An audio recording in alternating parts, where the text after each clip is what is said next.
Amis sportifs, passionnés de foot, bienvenue à ce dernier numéro du programme. Comme vous le savez déjà, on continue de vous apprécier énormément. Continuez à liker, partager et vous abonner à la chaîne si vous ne l'êtes pas encore. Match de championnat écoulé au cours du week-end que nous allons aborder, de même que les matchs de Ligue des Champions qui se sont écoulés au cours de la semaine. Et sans plus tarder, nous démarrons par la Première Ligue où Crystal Palace s'est imposé 2-0 face à Brentford en début de week-end. Nottingham Forest qui crée la surprise du week-end en faisant 2 buts partout face à United. United qui avait commencé à se donner une certaine bouffée d'oxygène en gagnant leur dernier match, mais qui retombe dans leur travers. 2 buts partout face à Nottingham Forest et qui se retrouve en milieu de tableau à la 8e place. United, donc pression qui retourne maintenant une fois de plus sur Ruben Amorim et son staff au niveau de Old Trafford. Brighton qui s'impose 3-0 face à Leeds, le leader. Arsenal qui continue sur sa bonne lancée en allant décrocher une victoire sur un terrain difficile de Burnley, 2-0. Une fois de plus, Gyökeres qui marque et qui malheureusement s'est blessé au cours de la semaine. On verra bien pour combien de temps le buteur suédois est indisponible. Fulham qui s'impose 3-0 face à Wolverhampton. Chelsea, les Blues de Chelsea qui arrivent à s'imposer 1-0 à l'extérieur face aux Spurs de Tottenham. Liverpool qui se refait une santé, il s'impose 2-0 face à Aston Villa avec finalement un Mohamed Salah qui retrouve le chemin des filets, et Liverpool qui d'ailleurs aussi produit une performance beaucoup plus intéressante et beaucoup plus impressionnante de celle des dernières journées en championnat en s'imposant de façon convaincante face au Real Madrid, même si le score n'était que d'un but à 0, mais les Reds qui ont dominé totalement la rencontre, victoire méritée face aux Madridistas en Champions League au cours de la semaine. Match qui aurait pu être beaucoup plus lourd en score, une victoire qui aurait pu être beaucoup plus lourde n'eût été les performances de Thibaut Courtois au cours de ce match de Ligue des Champions. Donc Liverpool qui progressivement se redonne une bouffée d'oxygène aussi, et qui reprend sa marche vers les différents championnats dans lesquels ils sont impliqués. Liverpool qui retrouve le peloton de tête et qui se retrouve 3e en Première Ligue pour le moment, et qui aussi se donne une victoire de prestige, comme je le disais plus tôt, face au Real Madrid en Champions League. West Ham qui s'impose 3-1 face à Newcastle. Manchester City qui fait le boulot face à Bournemouth, 3-1, doublé d'Erling Haaland qui marque aussi en Ligue des Champions face à son ancien club, le Borussia Dortmund. Haaland qui est déjà à 13 buts en championnat cette saison. Comme je le dis, il est lancé sur des chapeaux de roue. On espère juste qu'il ne se blessera pas et qu'il continue à nous donner des performances aussi magnifiques. Sunderland qui un peu plus tôt dans cette semaine aussi a fait match nul face à Everton, et donc les Gunners qui, comme je le disais, continuent avec 25 points en tête du championnat britannique, suivi par Manchester City à 19 points, Liverpool à 18, Sunderland 4e, et Bournemouth qui clôt le peloton de tête, le top 5 pour le moment, avec 18 points.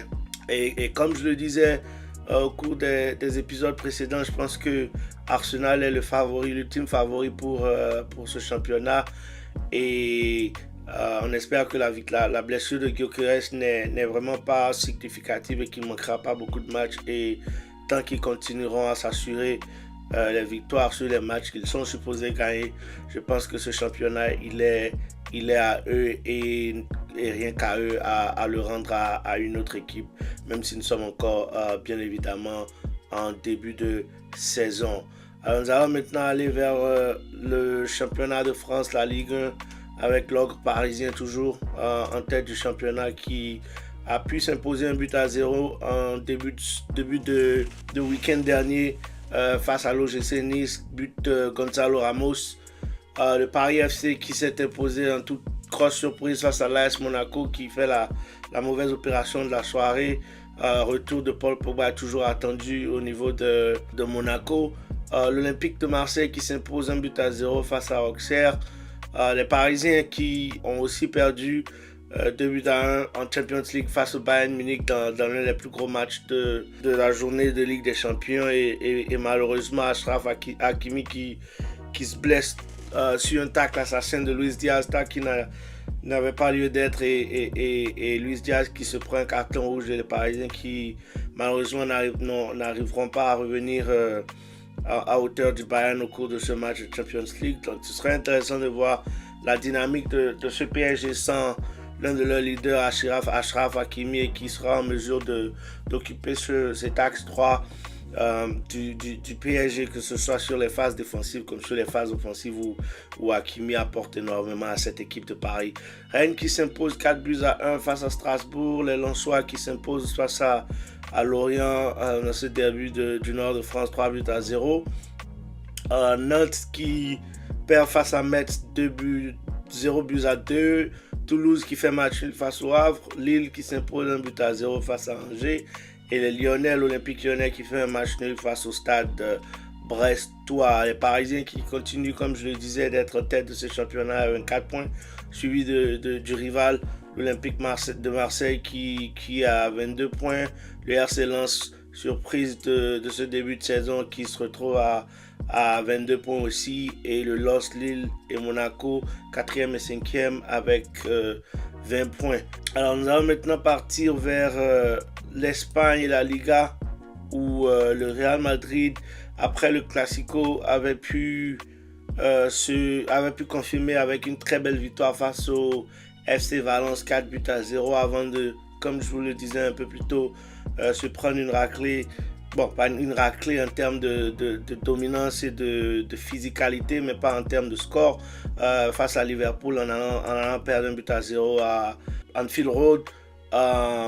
Les Madrilènes qui devront se relever très vite et reprendre avec le championnat afin de continuer à creuser cet écart avec les Blaugrana du FC Barcelone. Kylian Mbappé qui continue une très belle saison. Bon retour encore une fois de plus de Jude Bellingham qui continue à marquer de son empreinte cette équipe du Real Madrid.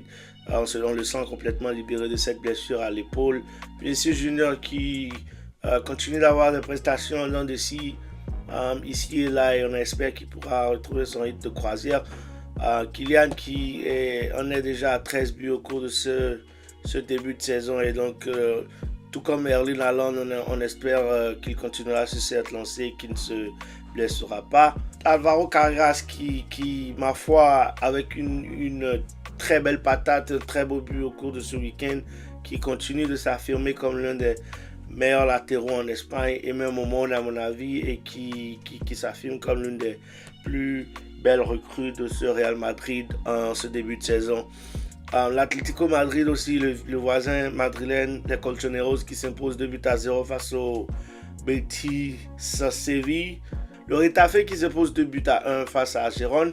Villarreal qui s'impose 4-0 face au Rayo Vallecano. L'Atlético, dont je parlais un peu plus tôt, s'impose plutôt 3-0 face au FC Séville. La Sociedad qui s'impose face à l'Athletic Bilbao 3-2. Levante qui perd face au Celta Vigo 2-1. Alaves s'impose face à l'Espagnol Barcelone tout au même score. Le FC Barcelone qui s'impose 3-1 grâce à un but très tôt de Lamine Yamal qui a notifié, qui commence petit à petit à retrouver une très belle forme, d'autant plus qu'il a marqué aussi face au Club Bruges en Ligue des Champions, même si les Barcelonais auraient dû perdre cette rencontre. Ils finissent avec un match nul, 3 buts partout, but refusé en toute fin de match, but du 4-3 à Bruges, qui une fois de plus est une décision qui fera polémique et qui est source de toutes sortes de conspirations au niveau du FC Barcelone et de l'arbitrage. Mais bon, on laisse tomber. Le Betis Séville qui s'impose 3-0 face au Real Mallorca, et le Real Oviedo qui s'impose qui fait un match face à Osasuna, 0 but partout. Madrilène toujours à 5 points d'avance, avec 5 points d'avance sur le FC Barcelone. deuxième de ce championnat, suivi de Villarreal, Atlético Madrid et le Betis Séville.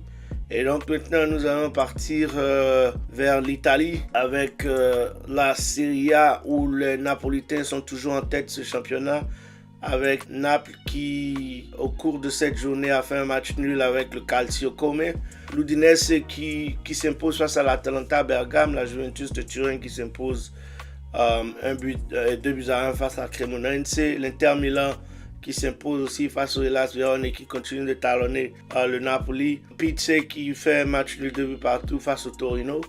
La Fiorentina qui perd face à Lecce 1-0. Bologne qui s'impose face à Parme 3-1. L'AC Milan qui bat l'AS Rome dans ce classique de la Serie A au cours de cette journée. Sassuolo qui perd face au Genoa 1-2 et la Lazio Rome qui s'impose face à Cagliari 2-0 et donc peloton de tête dominé par le Napoli comme je le disais avec 22 points suivi de l'Inter Milan, de l'AC Milan, de l'AS Rome au 2e, 3e et 4e place avec 21 points. Pour finir le championnat allemand et le Bayern Munich qui continue, l'ogre munichois, qui continue de dominer ce championnat allemand après une très belle victoire face au Bayern Leverkusen en début de semaine dans ce classique de la Bavière 3-0. Les Munichois qui, comme je l'ai dit tout à l'heure, ont aussi pu s'imposer de manière assez convaincante, même si elle a été entachée par cette blessure d'Achraf Hakimi, mais qui ont pu s'imposer face au Paris Saint-Germain, actuel vainqueur de la Ligue des Champions, 2-1.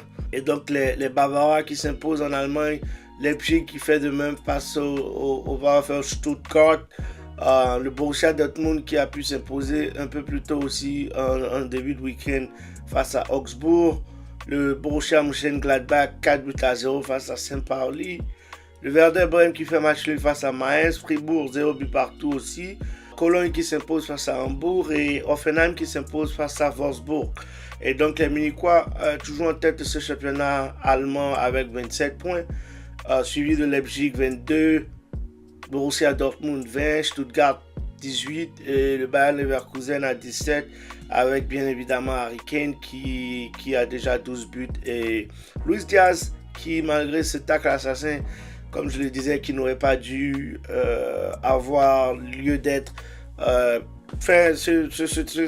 donne quand même un très bon début de saison avec cette nouvelle équipe du Bayern Munich et donc félicitations à lui et j'espère juste qu'il pourra se contrôler beaucoup plus au cours des journées prochaines afin de ne pas blesser plus de joueurs.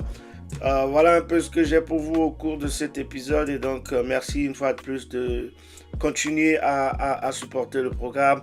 Je ne cesserai de vous remercier. Si vous n'êtes pas encore abonné, je vais juste vous abonner s'il vous plaît, partager et continuer à grandir ce programme, à grandir cette chaîne et au plaisir de vous parler très bientôt et allez, ciao.